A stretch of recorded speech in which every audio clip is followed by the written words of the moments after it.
Olá, bom dia.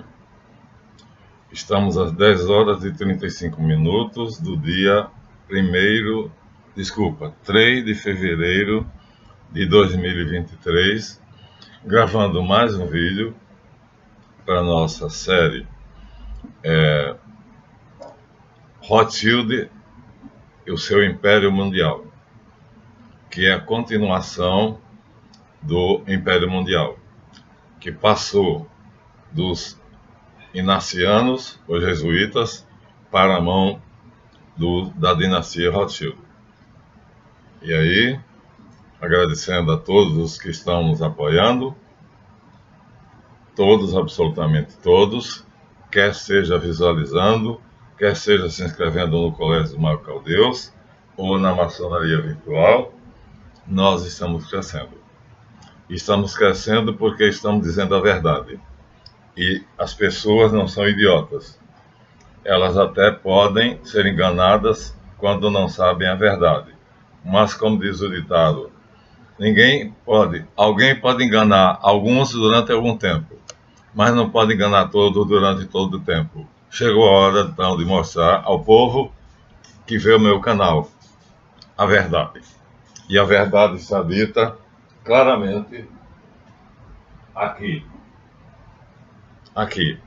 Já vimos antes como foi que Rothschild, aqui na página 60, superou os banqueiros, todos os banqueiros ricos, e se tornou o mais rico de todos, roubando, né, o Duque Frederico IV de Hesse, da Saxônia, ficando com o depósito dele de 200 milhões de libras esterlinas e nunca mais devolvendo.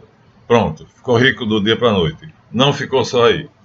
Agora ele vai financiar todos os movimentos que vão vir a partir daí, até criar o Partido Sionista Mundial, através do qual ele governa o mundo, porque o Partido Sionista vai criar a OTAN, vai criar as Nações Unidas. Então, ele é um gênio diabólico. Está dito aqui, ó. Ele diz: os países não tinham condições de bancar o seu próprio desenvolvimento. Por isso era necessária a contribuição dos judeus para a civilização contemporânea. Falta de vergonha, né? O dinheiro dos judeus é que nos fez chegar à tecnologia e ao progresso. Isso pode ser chamado de progresso? As guerras, a peste feita em laboratório e tudo mais? Acho que não.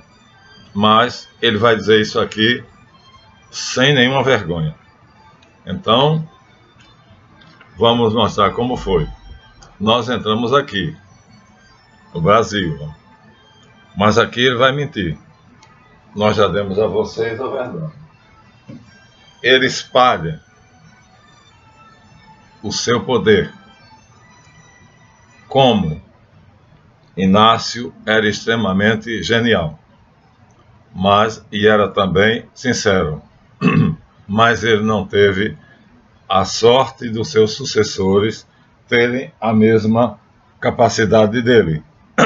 Aos poucos, nós dissemos, o governo mundial dos inacianos, os jesuítas, através da expansão marítima de Portugal e Espanha, que eram os dois países onde os jesuítas, Itália, Portugal e Espanha, dos portos de Veneza, do porto de Palos na Espanha e de Lisboa, eles conquistaram um mundo novo, que só está no mapa de Piri Reis, que foi feito na Suméria. Por quê? Porque a Suméria tinha objetos voadores.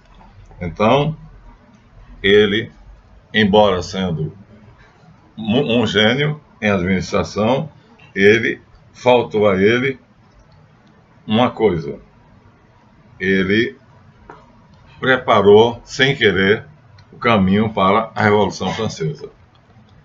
A Revolução Francesa foi meticulosamente programada pelo Rothschild, com a ajuda de Adam Weishaupt e de Robespierre. e de todas as sociedades secretas. Nós já lemos aqui para vocês que, segundo Stanislau de Guaita, o juramento de Cagliostro, feito no subterrâneo de uma casa de campo em Frankfurt, estava escrito a sangue, e ele tinha escrito numa folha que faria tudo, daria até a própria vida para realizar aquilo que fosse mandado pelo Grande Dragão de Londres, que é o nome que esconde o herdeiro governante do mundo, que sempre é da dinastia Rothschild. E nós temos aqui outra coisa, uma convocação, que está já ali para vocês também, não vou reler, né, do fabuloso Cagliostro, convocando todas as sociedades secretas para dar um golpe que vai fundar, vai tomar a maçonaria, que era apenas era vários sindicatos de pedreiros, sindicatos de artesãos, guilda de comerciantes, e ele vai tomar conta de tudo isso em 1723. A história oficial diz que é em 1717, é mentira, né? E Sayer, S-A-Y-E-R, é o nome do canalha que assume a chefia da falsa maçonaria chamada moderna. Essa falsa maçonaria é quem vai governar o mundo. E, como nós dissemos, através do quê? Através dos governantes incapazes e incompetentes que substituíram os nobres. Um nobre era educado para governar. Então, desde jovem, a nobreza era desde jovem preparada para assumir o governo. Aqui nós temos dois. Um deles é Corneille, tem Racine, na França, Corneille, Péjart, e eles eram educados para governar. Acontece que casavam-se entre si e mantinham a mais severa educação para poder governar. O que é que Rothschild vai fazer? Vai destruir a nobreza. Com que desculpa? Com que devem vingar Jacques Molay, destruindo a França. Então eles fazem uma revolução comercial porque eles têm dinheiro, eles patrocinam a revolução industrial e, assim, os jovens monarcas são substituídos pelos maçons, que estão ao serviço deles. E por que os jovens monarcas são substituídos pelos maçons? Porque os monarcas são absolutistas, não obedecem às ordens dele. Isso ele chama de absolutismo. Não é absolutismo absolutamente. O nome é independência. Rothschild não tolera que ninguém seja independência. Por isso está lutando com a Rússia, para que Putin seja dependente dele. Duvido que ele ganhe. Mas vamos à Revolução Francesa. Então, em 1776, Rothschild, vou afirmar que é isso, vou depois provar, coopta um idiota de um padre que era professor de Direito Canônico na Universidade de Ingolstadt, na Baviera, na Alemanha, e introduz ele na nobreza, porque a essa altura ele já tem muito poder e os nobres já estão do lado dele. Então, cria mecanismos através dos quais as sociedades secretas vão ficar na mão dele, e não só na mão dele, mas na mão da sua dinastia. Esse livro, já disse, foi escrito por um homem que detestava a teoria de conspiração e chegou à conclusão que a dinastia Rothschild governa o mundo. E aí, ele descobre que, na verdade, o protestantismo foi um movimento no qual Lutero foi enganado por esse homem que está aqui sentado, Frederico Suábio, e assim eles não têm a menor a honra e a hipocrisia, a mentira, o assassinato vai ser utilizado, contanto que quem governe obedeça a eles. Por isso que agora a miséria, a União Europeia está na miséria, a França já teve duas greves a semana passada, a Inglaterra está desabastecida, os Estados Unidos não têm comida e o mundo está passando por uma enorme crise apenas para vencer Vladimir Putin. Por quê? Porque ele resiste. E Rothschild não admite resistência. Todo mundo tem que ceder a ele. Bom, não vamos entrar nos detalhes, vamos apenas dizer o seguinte: eles se fingem de herdeiros das corporações medievais, ostentando os objetos, o esquadro, o nível, o compasso, o esquadro, o nível e o prumo. Isso para dizer que eles são apenas artesãos. O malhete, o cinzel e a régua, aqui é aquela régua que dobra em forma de N. E essa é a cara do atual monarca do mundo, o anticristo, o filho de Satanás. Então, eles vão substituir a maneira simples que nós usamos, que é aconselhada pela Federação de Lojas Livres, de uma reunião no centro, em torno de uma mesa, por fantasias de quem é digno de desfilar na Marquês de Sapucaí. Vão erguer palácios suntuosos com o nome de templos, mas como se não são religião. Eles dizem que são uma sociedade filosófica e filantrópica. Olha a contradição. E aí, transformando, portanto, a maçonaria, os maçons vão ter orgulho de usar um avental com essas duas letras que só serão dadas o significado no nosso vídeo privado da maçonaria, MM ou MB, mestre maçom. E assim, a ideia dele é fazer com que ele domine o mundo. Isso hoje é evidente. Por que é que a União Europeia prefere passar fome a estabelecer a paz na Ucrânia? Se ela sabe que a primeira capital da Rússia foi Kiev. Se ela sabe que a Polônia foi dada à Rússia na Conferência de Viena pelos próprios governantes da Europa. Porque naquela época o czar estava numa união com eles, chamada Santa Aliança. E depois o czar se rebelou. Então todo maçom é assim, sem saber, discípulo do judaísmo. Aqui nós temos o sumo sacerdote judeu. Ou do cristianismo. Porque em cada altar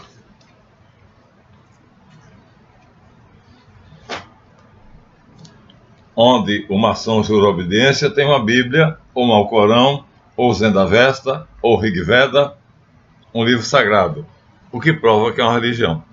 Então, ele sabe que a maior força do mundo é a religião, né? O homem age conforme sente, sente conforme pensa e pensa conforme crê. Esse é o esquema. E então, ele vai fazer com que a fé, a religião, aqui está ó, o tetragrama judaico, em cima aqui, ó, Yod He Vav He, ou seja, é a adoração a Javé. Desavergonhadamente isso está em cima do dossel de todo grão-mestre, de todo venerável de uma loja maçônica, e as pessoas não pensam nisso, não usam o cérebro, usam o cérebro só para separar as orelhas. E finalmente, o Papa excomunga a maçonaria. Aqui está a bula de excomunhão, onde está escrito: condenamos as sociedades e conventículos, chamado Livro de Muratori, ou franco-maçons, sob pena de excomunhão, ipso facto, que será somente reservada ou suspensa pelo Sumo Pontífice de Roma. Assinado Bispo Clemente. O Papa é Clemente. O mesmo Clemente, não. Não é o mesmo Clemente que condenou Jacques Molay. Já é outro. Então, assim, através de uma cerimônia no qual o maçom morre, aqui ele leva uma pancada na cabeça, uma porrada na cabeça. Ó, ele está aqui segurado pelos amigos. Então, ele é, primeiro de que tudo, ele é preparado. Aqui está a preparação. Deixa eu tirar a capa. Vai ficar mais fácil. Aqui está a preparação da cerimônia. E ele morre para quê? Para a vontade dele. Ó, aqui estão os irmãos preparados. Ele não está aqui. Ele não está aqui. Tudo é para estar preparado. E aqui está o lugar, o tapete, onde ele vai morrer. E aí, aqui está o venerável mestre, que é o único sentado. Isso ainda era assim. E aí, em determinado momento, ele entra. Quando chega diante do venerável mestre, o venerável mestre levanta-se e os irmãos dizem: confia em nós. O venerável mestre pega um martelo, um malhete e finge que dá uma pancada mortal na cabeça dele. Quando dá essa pancada mortal, ele cai para trás, se abandona. Aqui está o corpo dele. Mas ele sabe que será segurado. Isso, essa morte simbólica, vai fazer com que ele ressurja, renasça como um novo personagem, Irã Bife. É uma paródia da morte de Jesus Cristo e a ressurreição. Morre para a sua própria vontade, ele não tem mais vontade, e ressurge como Irã Bife para reconstruir o Templo de Salomão, ou seja, o Império de Rothschild sobre a Terra. Essa é a estratégia. Então, a revolução vai se dividir em 3 fases. Na primeira fase, ela vai ser a tomada da Bastilha.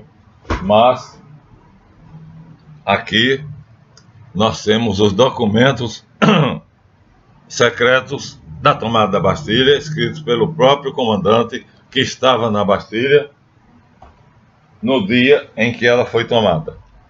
E ele diz coisas ali extremamente curiosas. O quê? O que é que ele diz? Ele diz que cerca de 500 homens estabeleceram o terror na França. Ou seja, a revolução, na verdade, foi feita por 500 homens que invadiram a Bastilha, que era um arsenal, pegaram as armas e saíram matando todo mundo. Menos as propriedades de Rothschild estavam protegidas por piquetes. Isso ninguém sabe. Sabe agora que eu disse. Então, todos os comerciantes, todas as mansões, todos os bancos são depredados. Por quem? Pelos jacobinos, pelos girondinos, pelas sociedades secretas. Mas as propriedades dos Rothschild são protegidas por piquetes, por assassinos, mercenários pagos, para não deixar que o que é dele seja destruído. Essa é a primeira fase. Mas é uma vergonha você ler isso aqui. Ele vai mostrar aqui, ó. É o próprio comandante da Bastilha quem escreveu esse livro. O Segredo da Bastilha, segundo os seus arquivos. Ele diz que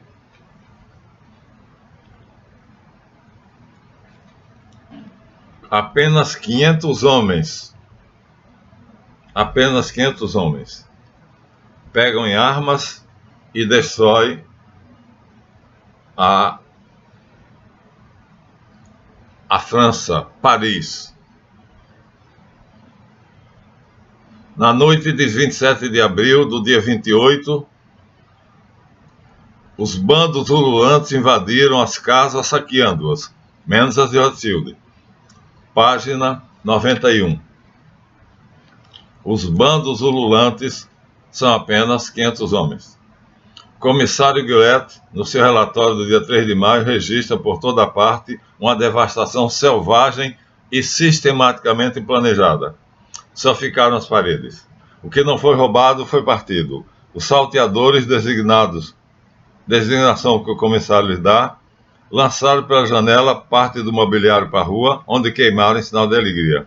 Uma parte desta horda Estava embriagada, mas nem por isso deixou de se precipitar nas casas onde havia vinho, onde rebentaram as pipas de vinho. Agora ouçam os revolucionários como é que morreram. Os 500, a maior parte deles. Entraram numa taverna cheia de barris de vinhos. Quando acabaram com... beberam até não poder mais. Quando acabaram com o vinho, rolaram pelo chão, totalmente envenenados porque estavam sob coma alcoólico, convulsionando. Quando no dia seguinte a polícia chegou até esse depósito, percebeu que os miseráveis estavam num aspecto horrível. Tudo estava em desordem. Eles tinham se assassinado uns aos outros. Thibaut de Corsney escreve: o povo subia para os telhados, donde atirava sobre a sova uma saravada de telhas, pedras, etc. Lançava à mesma rua pedaços de chaminé, restos de madeiramento, e apesar de repetir o fogo das tropas, de ter havido mortes, não se estava ainda senhor da situação. Só às 10 horas foi dominado o tumulto, que produziu mais de uma centena de mortos.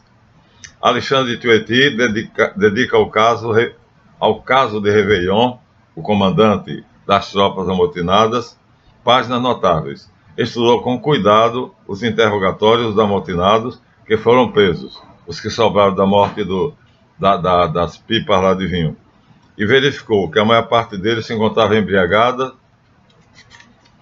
desde a manhã. Encheram a cara de vinho depois que destruíram Paris. Réveillon salvou-se refugiando na própria Bastilha. Foi o único prisioneiro que ali entrou no ano de 1789. Na noite que se seguiu essas bacanais, os agentes do Marquês de Châtelet, coronel da guarda francesa, escondeu-se num fosso. Viram-no lá e foram até a chamada Barreira de Trône. Um grupo de salteadores, ouvindo o chefe que de cima da mesa discursava, fala deles também. O processo verbal é do comissário Van Glenne, citado por Alexandre de Thuety. Van Glenne recebeu, no dia 29 de abril, depoimentos dos padeiros, pasteleiros e salsicheiros de Marré, saqueados pelos bandos de malandrins, dos arrombamentos e violências de esfomeados, dizem, mas que empregavam os mesmos processos dos salteadores de Estado. Então, Camille Desmoulins, que é um dos principais chefes, no jardim do Palácio Real, arengava os grupos de desempregados, os miseráveis, que tinham vindo de estados vizinhos. Para quê? Para destruir a França. E foram dominados pelas tropas. Não houve vencedores. Aqueles que seriam conquistadores serão, por seu turno, conquistados. A nação ficará limpa. Paris, tal como a província, viveu alarmada. Era o terror. A Assembleia Geral tenta estabelecer uma milícia em Paris, mas para essa reorganização é necessário tempo. No dia 30 de junho foram arrombadas a machadada as portas de todas as casas onde se escondia a nobreza. E ali, encerrados por deserção, alguns guardas franceses foram presos ou levados em triunfo para o Palácio Real. Assim se tomou a Bastilha, o antigo regime da nobreza feudal caíra. Então, uma desordem não é revolução. Não havia uma força. Esse é o dia, 14 de julho de 1789. Quem comanda tudo é o Barão de Rothschild. Mas como você pode afirmar, professor? Eu posso afirmar pelo seguinte, porque ele tinha, segundo nós sabemos, qualquer livro, pode ser o Abade Baruel, pode ser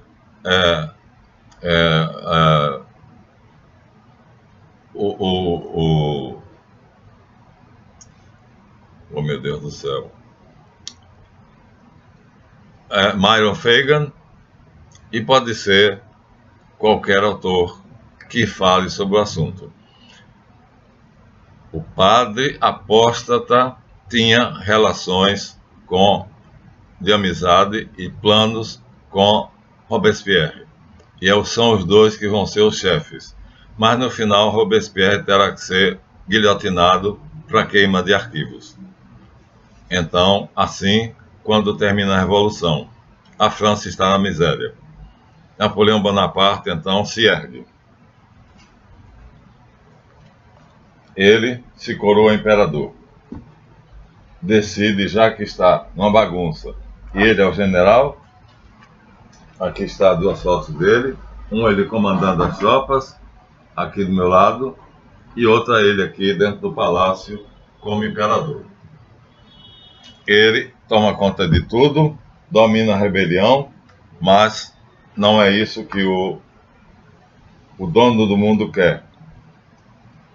Ele vai ser vencido pelo Duque de Wellington, e aqui na fazenda onde ele estava, traçando os planos da Revolução, ele assina um tratado de paz, vai ser levado prisioneiro para a Ilha de Elba e vai ser envenenado. Com o envenenamento de Napoleão, acaba-se tudo. E vai começar então agora outra revolução, bancada pelo Rothschild, da independência dos Estados Unidos da América, que se separa da Inglaterra, porque a Inglaterra ainda tem um pouco de vergonha. Os Estados Unidos vende a mãe e manda entregar a domicílio. E assim Rothschild vai tomando conta do mundo. Hoje ele é dono do Brasil. Hoje era dono da América. Então, primeiro, ele rouba o dinheiro que é colocado nas mãos dele, depositado nas mãos dele, em confiança, pelo arquiduque Frederico IV de Hesse. 200 milhões de libras esterlinas. É o primeiro roubo. Segundo, quando o Duque de Wellington luta a Batalha de Waterloo com ele tinha feito Napoleão tinha feito toda a estratégia para vencer, mas choveu de madrugada e os canhões dele não puderam entrar em campo de batalha. Deus não quis que a gente vivesse essa miséria. Mas acontece que o ajudante de ordens do Duque de Wellington era empregado de Rothschild. Ele corre e vai dizer a Rothschild que Napoleão perdeu. Aí o Rothschild faz a segunda safadeza.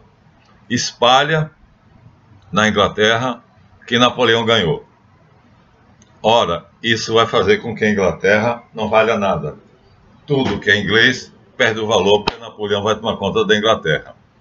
Então, os donos das ações do Banco da Inglaterra, que valia 10 libras cada ação, vende por 25 centavos. Ele compra tudo e se torna dono do Banco da Inglaterra.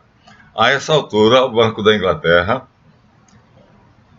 que é dele, recebia o ouro de Vila Rica e de Ouro Preto, que ele, por ter feito um contrato com Dom Manuel III, recebe.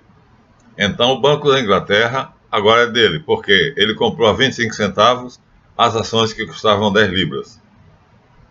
Então, nesse golpe, quando o Duque de Wellington chega na Inglaterra e diz, ganhamos, as ações todas já estão na mão dele. É o segundo roubo.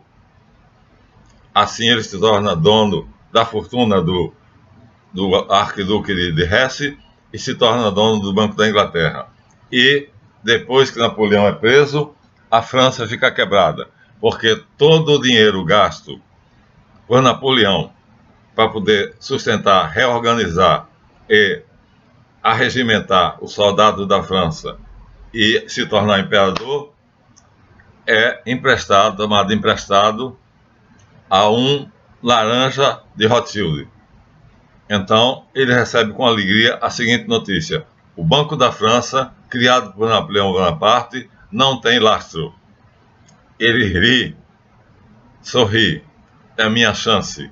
E aí pega milhões de barras de ouro e manda para o Banco da França emprestado. E assim ele se torna o principal acionista do Banco da França. Agora ele é dono dos 200 milhões de libras esterlinas do arquiduque Frederico de Hesse. Ele é dono, através de uma mentira espalhada por ele, do Banco da Inglaterra, e com o ouro do Brasil que vai para o Banco da Inglaterra, ele manda para o Banco da França e se torna o principal acionista do Banco da França. vamos contar em outro capítulo como ele se tornou dono do Banco dos Estados Unidos, chamado Federal Reserve. Então esse homem é um canalha, é um ladrão, é um vagabundo, e é ele que vai conquistar o mundo. É ele que governa o mundo hoje. Estamos denunciando, então, que a maçonaria não passa de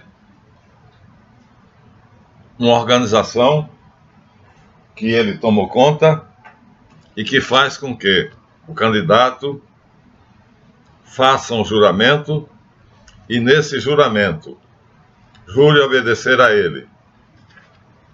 Aqui está o candidato de olhos vendados, sentado entre 3 velas, apoiado numa lança. Aqui não tem nada a ver. Então, o venerável mestre chega, põe as mãos sobre a cabeça dele e o consagra. Esse autor é indiscutível. É Augusto Frank Ribeiro Magalhães, é do GOB, mas ele fala a verdade. Olha aqui a cerimônia, ó. Tá vendo? Ó? Aquele maçom agora é ajoelhado, jura em cima da Bíblia, olha as 3 velas, e sob a ação do primeiro vigilante, ele bota as mãos na cabeça e diz: eu te crio, eu te consagro, eu te recebo, aprendiz maçom. Depois dá a mão a ele e levanta ele com um aperto de mão, que nós também só diremos qual é nos nossos vídeos privativos da maçonaria. Pronto, está feito mais um escravo da dinastia de Rothschild. Assim, ó, o livro é maçônico, aqui está todas as provas. Grande Oriente do Brasil, publique-se. Então, Augusto Frank faz algo que é sério e recebe autorização para publicar. É a melhor história da maçonaria, eu tenho 2 volumes. Pronto. E assim, o que era uma coisa simples assim, que é o que nós faríamos, que era a maçonaria de tradição, vai se tornar uma coisa luxuosa, que eu já mostrei a vocês demais, que são as lojas ditas modernas, que são palácios, ou seja, clubes de ricos. E nós não precisamos disso. Aqui está o quadro da reconciliação dos antigos, à minha direita, e à esquerda de vocês, o Conde de Wharton, os antigos, e aqui estão os modernos. Os dois se reconciliam e a Grande Loja de Londres passa a ser Grande Loja Unida de Londres. Pronto, agora nós temos uma maçonaria só, e através dela Rothschild vai dominar o mundo. E através dos ritos, dos graus inefáveis, dos aventais, das coisas lindas que eu vou mostrar a vocês, que eu vou denunciar tudo, ó. Através dos Supremos Conselhos, que tem a águia bicéfala, ou seja, uma cabeça é o ramo francês, a outra cabeça é o ramo inglês, e assim, símbolo do esquadro e do compasso, Supremo Conselho do grau 33. Pronto. A maçonaria não passa de um instrumento de dominação dos Rothschild, que tanto mandavam em Churchill, quanto mandavam em George Washington. Já mostrei isso no livro anterior, em que Bernard Baruch dá ordem aos dois. É ele quem governa, aos dois não, porque esse aqui não era Bernard Baruch, darei na hora certa. Mas esse daqui, ele manda. É ele quem governa. Então, sempre um Rothschild vai dominar o mundo. E os maçons obedientes vão obedecer a ele. E através da maçonaria, a dinastia Rothschild vai governar o mundo. Olha, quem escreveu isso aqui, o Dr. John Coleman, era completamente contrário a qualquer teoria de conspiração. Mas ele chega à constatação dos fatos. Pronto. Agora veja. Termina a Revolução Francesa. Napoleão é envenenado na Ilha de Elba, depois de ter perdido a Batalha de Waterloo. Agora o caminho está aberto. Nós entramos nessa história porque, para que o rei Dom João VI não caia nas mãos de Napoleão, Rothschild manda ele vir para o Brasil, porque Napoleão não virá da Europa para o Brasil. A família real portuguesa vem para o Brasil em 1814 e o Brasil se torna grande porque o rei Dom João VI quer viver no luxo. Aí o nosso país ganha um impulso. Assim é que age essa dinastia diabólica. Aí está a verdade. Você quer entrar para a maçonaria? Então você vai entrar para o clube do diabo. Você vai ser um tentáculo de Satanás, entre outros. Porque enquanto ele espalha que o Império Mundial é uma utopia, ele é o Imperador Mundial. Enquanto ele espalha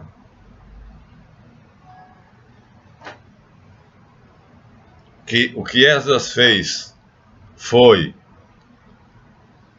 fazer com que a Torá ficasse protegida da influência estrangeira, na verdade, Esdras criou a Kahal hebraica, que vai dar no sionismo mundial hoje. Enquanto ele faz isso, algumas pessoas inteligentes escrevem, aqui nós temos o estudo de Ligas Árabes, mostrando que judaísmo é uma religião respeitável e sionismo é um partido político hipócrita e assassino. Matou Kennedy, matou Lincoln, matou Garfield e tentou assassinar Thomas Jefferson. Mas George Washington fez um pacto com eles. Quem diria, não é? George Washington, que aparece na nota de $1. Vou mostrar aqui que eu tenho ela. Foi honrado, exatamente, porque Rothschild honra aqueles que obedecem a ele. E olha ele aqui, ó, na nota de $1. E curiosamente, sem saber porquê, no reverso aparece a águia, não de duas cabeças, mas aqui em cima tem o hexagrama, que é a bandeira de Israel, e aqui tem a pirâmide com o olho que tudo vê, que é a dinastia Rothschild. E a pirâmide é a organização social. E os nobres, que eram preparados para governar, agora serão substituídos pelos maçons. Aqui nós temos, ó, um maçom no luxo, governando um país da Europa. Aqui nós temos Simão Bolívar, que governa um dos países da América do Sul. Porque sem que o rei da Espanha governe as colônias da América do Sul, necessário é que os maçons assumam, porque eles são preparados para isso. Do mesmo jeito que George Washington foi. Ele foi preparado para isso pela maçonaria. Ele é um grande maçom. Olha aqui, ele em cima do mosaico. Mosaico vem de Moisés, viu, minha gente? Então a lei deles é a lei de Moisés. Olho por olho, dente por dente, por dedo ferida. A colher de pedreiro simboliza que ele é maçom. O avental, que ele é herdeiro dos trabalhadores das guildas e sindicatos medievais. Porra nenhuma. Na verdade, ele é um intelectual que está a serviço da maçonaria. Aqui as duas colunas, Jaquim e Borras, que quer dizer Deus fará com poder. Deus aqui é Rothschild. Pronto. Paramos aqui e estamos dando a vocês a verdade desconhecida por muitos. Então, agora vocês sabem o que é a nota de $1 traz a pirâmide, Illuminati, e por que é que traz uma águia, que é o símbolo do Império Romano, que agora é os Estados Unidos, mas Putin diz que ele vai cair. Falou exatamente isso, quem tem arma nuclear não perde guerra. E aqui em cima, se você juntar essas estrelas, você terá um hexagrama, que é a bandeira de Israel. A estrela de 6 pontas. Então, minha gente, tudo está sob controle da dinastia de Rothschild. Por isso eu odeio os sionistas, não os judeus. Não confundam sionismo com judaísmo. Não confunda sionismo com antissemitismo. O semita é judeu descendente de Abraão, mas Esdras é canalha mesmo sendo semita. Então, há judeus semitas que são canalhas. E quando se juntam com os Askenaz, que são sionistas, pronto, dominaram o mundo. E nós estamos debaixo dos pés deles. E vamos fazer o quê? O que é que eu posso fazer? Dizer a verdade a vocês. E vocês agora, sabendo a verdade, não entrem nessa fria, né? Acabei de expulsar um membro da nossa maçonaria, porque ele disse que quer porque quer fazer a maçonaria segundo os graus do rito escocês antigo e aceito. Não farei. Nós faremos segundo o rito tradicional, que é o da Federação de Lojas Livres e Soberanas, da qual eu faço parte. Somos 111 lojas rebeldes. E eu vou dar a vocês aqui um documento, vou ler um documento, mostrando como é que a última, que era grande, percebeu que estava sendo enganada e o líder dela quebrou em duas. Hoje, a que não presta, não manda mais naquela que tinha honra, que é honrada, que afiliou-se à federação. Então, nós somos a resistência e vamos vencer. Vamos ganhar, porque Deus está conosco. Deus está conosco. Não se esqueçam disso. Então, venham conosco também. Venham para o lado certo. Existe um lado certo e um lado errado.